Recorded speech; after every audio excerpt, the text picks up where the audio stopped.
গণতান্ত্রিক আকাঙ্ক্ষা বাস্তবায়নে জাতিসংঘের ভাষণে বিশ্ব সম্প্রদায়ের কাছে সমর্থন ও সহযোগিতা চেয়েছেন ডক্টর মোহাম্মদ ইউনূস। এ বিষয়ে এডিএন নিউজের নিয়মিত আয়োজন আমাদের কথার আজকের পর্ব। স্বাগত জানাচ্ছি আমি মুজাহিদুল ইসলাম। এ বিষয়ে আমরা সাধারণ মানুষের মতামত জানব, তবে তার আগে দেখে আসব এডিএন নিউজে প্রচারিত একটি প্রতিবেদন।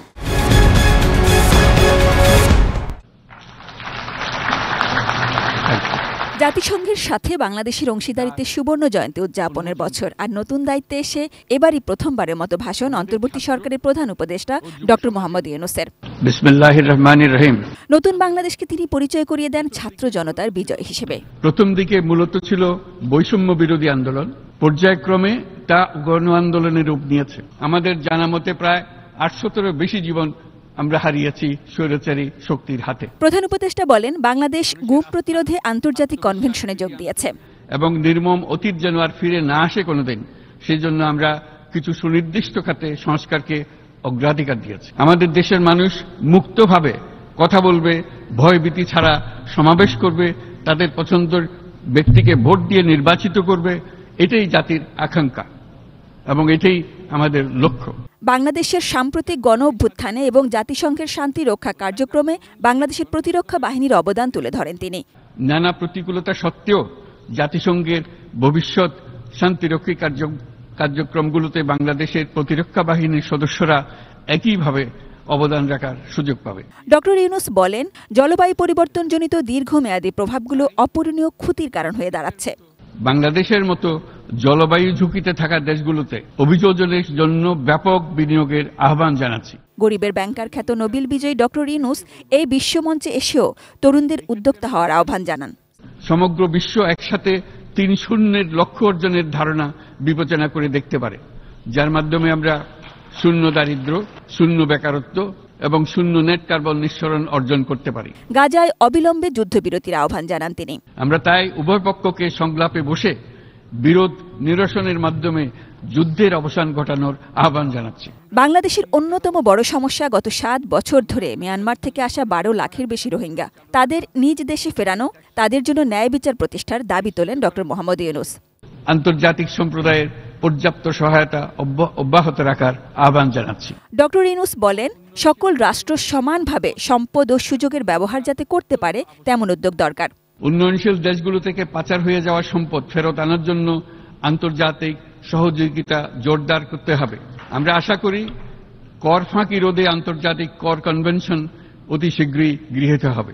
বিশ্বের বিভিন্ন প্রান্তে প্রায় 1.5 কোটি প্রবাসী বাংলাদেশে আছেন জানিয়ে বিশ্বব্যাপী সবার জন্য অভিবাসনের পথ সুগম করার আহ্বান জানান ডক্টর ইউনূস। আন্তর্জাতিক সম্প্রদায়কে অভিবাসীদের মানবাধিকার এবং তাদের প্রতি মানবিক আচরণ নিশ্চিত করতে হবে। কৃত্রিম বুদ্ধিমত্তা, বিশেষ করে অটোনোমাস ইন্টেলিজেন্স নিয়েও সতর্ক করেন ডক্টর ইউনূস। অটোনোমাস ইন্টেলিজেন্স মানুষের অস্তিত্বকে বিপন্ন করে তুলতে পারে। শান্তি, সমৃদ্ধি এবং সৌহার্দ্যে প্রাধান্য দিয়ে সবাইকে পারস্পরিক সহায়তার মনোভাব রাখার আহ্বান জানান ডক্টর মোহাম্মদ ইউনূস। বাংলাদেশের তরুণরা প্রমাণ করেছে যে মানুষের স্বাধীনতা, মর্যাদা ও অধিকার সমুন্নত রাখার অভিপ্রায় কোনো উচ্চাভিলাষ নয়, বরং এটা সকলের নিশ্চিত প্রাপ্য। বিশ্ব সম্প্রদায়কে আমাদের নতুন বাংলাদেশের সঙ্গে সম্পৃক্ত হওয়ার উদাত্ত আহ্বান জানাচ্ছি। Sajida Sweety, ATN News, Dhaka.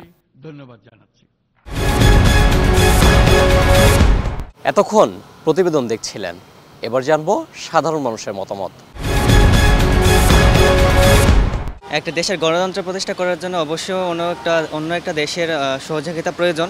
তো সেক্ষেত্রে আমাদেরকে এরকম দেশের এই সহযোগিতা চাওয়া উচিত, যারা আমাদেরকে আসলে সুষ্ঠু গণতন্ত্র এবং সুষ্ঠু নির্বাচনের ক্ষেত্রে সহযোগিতা করবে এবং আমাদের দেশের মানুষের জনগণের আকাঙ্ক্ষাকেই প্রতিষ্ঠিত করবে। উনি যথেষ্ট সমর্থন পাচ্ছেন এবং ভবিষ্যতে পাবেন এবং তিনি যেন সমর্থন পান। এটা অত্যন্ত ভালো উদ্যোগ এবং দেশের মঙ্গলের জন্য উনি এইগুলি নেছে এবং যদি চুরাই টাকা সে ফেরত আনতে পারে তার জন্য আরও মঙ্গল এবং আমি তার দীর্ঘায়ু কামনা করি। 77টা দেশে তার বই এবং থিওরি চলে, অতএব এই 77টা দেশের লোকের তো সমর্থন পাবেই, আরও সারা বিশ্বের সবাই তাকে সমর্থন করবে এবং তাকে অনেক সম্মান জানাইছে। বাংলাদেশের ছাত্র সমাজ ওনাকে প্রধান উপদেষ্টা হিসেবে এনেছেন, সো আমি মনে করি যে এইবার উনি যে বিশ্ব সম্প্রদায়ের কাছে বাংলাদেশের সফলতার জন্য সাহায্য চেয়েছেন সবাই, তাহলে বাংলাদেশ সামনে আরও উজ্জ্বল ভবিষ্যৎ দেখা যেতে পারে। আমার দৃঢ় বিশ্বাস অবশ্যই ডক্টর মোহাম্মদ ইউনূসের মাধ্যমে বিশ্ব সম্প্রদায়ের কাছে সে যেভাবে সহযোগিতা চেয়েছে এটা আমরা প্রত্যাশা করি ডক্টর ইউনূসের মাধ্যমে সম্ভব। আমাদের কথায় ফেনী থেকে স্বাগত জানাচ্ছি, আমি দিদারুল আলম। আকাঙ্ক্ষা বাস্তবায়নে জাতিসংঘের ভাষণে বিশ্ব পরিমণ্ডলের সহায়তা চাইলেন প্রধান উপদেষ্টা ডক্টর মোহাম্মদ ইউনূস। এ নিয়ে শুনব ফেনীর সাধারণ মানুষের কথা। সদ্য যে প্রধান উপদেষ্টা হয়েছেন তিনি আমাদের বাংলাদেশের এই সামগ্রিক পরিস্থিতিতে বিশ্ববাসীর কাছে সহযোগিতা চেয়েছেন। বিশ্ব পরিমণ্ডলে আসলে আমাদেরকে বেঁচে থাকার লড়াইয়ে এক একজনকে এক একটা দেশকে কোনো না কোনোভাবেই সহযোগিতা করতে হয়। সেই দৃষ্টিকোণ থেকে হয়তো আমরা আশা রাখতে পারি উনি যেহেতু একজন নোবেল বিজয়ী, আমরা খুবই ভালো একটা প্রত্যাশা পাবো এবং ভালো ফিডব্যাক পাবো এই আশা রাখি আমরা। ডক্টর মোহাম্মদ ইউনূস স্যার যে বিশ্ববাসীর কাছে যে সহায়তা চেয়েছে দেশবাসীর জন্য, এটা আমরা মানে পজিটিভভাবে দেখছি। উনি আমাদের দেশের কল্যাণের জন্য উনি বিশ্ববাসীর সহায়তা চেয়েছেন, এই জন্য ওনাকে অনেক ধন্যবাদ। বাংলাদেশ বর্তমান যে পরিস্থিতিতে রয়েছে এই পরিস্থিতি থেকে উত্তরণের জন্য, অর্থনৈতিক সংকট কাটিয়ে ওঠার জন্য বিশ্বের সহায়তা দরকার। এই ক্ষেত্রে আমরা মনে করি আমাদের প্রধান উপদেষ্টার এই অনুরোধে বিশ্ববাসী এগিয়ে আসবেন বলে আমরা প্রত্যাশা রাখি। ডক্টর মোহাম্মদ ইউনূস জাতিসংঘে যে গঠনমূলক এবং নির্দেশনামূলক ভাষণ দিয়েছে, আমরা আশা করব এটার সুস্থ এবং সফল বাস্তবায়ন হবে এবং দেশের জন্য মঙ্গলজনক এবং কল্যাণকর যে কোনো গুরুত্বপূর্ণ সিদ্ধান্ত অবশ্যই উনি এবং বর্তমান ছাত্র জনতা যে সরকার বর্তমানে কর্মরত আছে তাদের আরও ভালো এবং ফলপ্রসূ নির্দেশনা এগিয়ে যাবে। প্রধান উপদেষ্টা ডক্টর মোহাম্মদ ইউনূস জাতিসংঘের তার ভাষণে তিনি বিশ্ব সম্প্রদায়ের কাছে যে গণতান্ত্রিক যে প্রক্রিয়ার যে সহযোগিতা চেয়েছেন সেটি নিয়ে কুড়িগ্রামের মানুষ কি বলছেন তাই জানাচ্ছি আমি ইউসুফ আলমগীর। নানা কারণে মানুষের আকাঙ্ক্ষা, ছাত্র জনতার আকাঙ্ক্ষার ভিত্তিতে একটি বর্তমান সরকার প্রতিষ্ঠিত। সরকার প্রধান জাতিসংঘে যে আহ্বান জানিয়েছেন বিশ্ব নেতৃবৃন্দের কাছে, এটি অত্যন্ত যৌক্তিক। কারণ বাংলাদেশের এই মুহূর্তে দেশের উন্নয়ন এবং অর্থনৈতিক ভঙ্গুর অবস্থা থেকে তুলে আনতে হলে আন্তর্জাতিক সহযোগিতা খুবই প্রয়োজন। আমাদের বাংলাদেশের প্রেক্ষাপটে আমাদের রাজনৈতিক দলগুলোর মধ্যে গণতান্ত্রিক চর্চা দরকার, সেটি একদম তৃণমূল থেকে কেন্দ্র পর্যন্ত। পাশাপাশি মানুষ যেন তাদের সঠিক ভোটাধিকার প্রয়োগ করতে পারে। এই মানুষরা দীর্ঘদিন থেকে তাদের ভোটাধিকার প্রয়োগ করতে পারেনি।